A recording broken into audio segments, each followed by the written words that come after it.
જમવાનો સ્વાદ બમણો કરી દે એવું ચટપટું નવી જ રીતે કાંદા કેરીનું કચુંબર. બહુ ટેસ્ટી એવું એકદમ અલગ જ આજે આપણે કચુંબર બનાવીશું. તો કાંદા કેરીનું ચટપટું અને ટેસ્ટી એવું કચુંબર બનાવવા મેં અહીંયા મીડિયમ સાઇઝની 3 નંગ જેટલી ડુંગળી લીધી છે.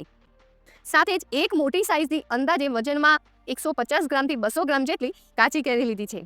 ઘરમાં રહેલી આ રીતની કોઈ પણ ખમણી વડે આપણે કેરીને સારી રીતે ખમણી લઈશું. તો તમે જુઓ આ રીતે ખમણી વડે કાચી કેરીને ખમણી લેવાની છે. તો અહીંયા તમે જોઈ શકો છો આ પ્રકારની લાંબી અને પાતળી સ્લાઇસ રહે એ રીતે મેં બધી જ કેરીને ખમણીને રેડી કરી લીધી છે. હવે અહીંયા આપણે આ જ રીતે ડુંગળીને પણ નાની સાઇઝમાં લચ્છામાં કટ કરી લઈશું. અહીં આપણે ડુંગળીને ચોપ નથી કરવાની. ડુંગળીના આ રીતે લચ્છા રહે તેવી જ રીતે તેને કટ કરી લઈશું.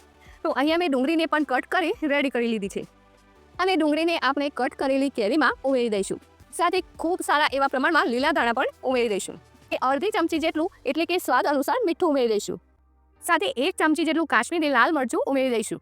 સાથે 1 ચમચી જેટલો ધાણા જીરું પાવડર, સાથે 1 થી 2 ચમચી જેટલો ગોળ ઉમેરી દઈશું. ત્યારબાદ આ બધી જ વસ્તુને આપણે સારી રીતે મિક્સ કરી લઈશું. તો અહીં તમે જોઈ શકો છો બધી જ વસ્તુ સારી રીતે મિક્સ થઈ ગઈ છે. તો હવે આપણે આમાં શેકેલા સિંગદાણાનો ભૂકો ઉમેરી દઈશું. હવે ચટપટા ટેસ્ટ માટે ઉપરથી અડધા લીંબુનો રસ નીચોવી લઈશું. આ રીતે મિક્સ કરી લઈશું. અહીં તમે જોઈ શકો છો એકદમ ટેસ્ટી અને ફક્ત 5 જ મિનિટમાં શાકને પણ ભૂલાવી દે તેવું ચટપટું કચુંબર બનીને તૈયાર છે.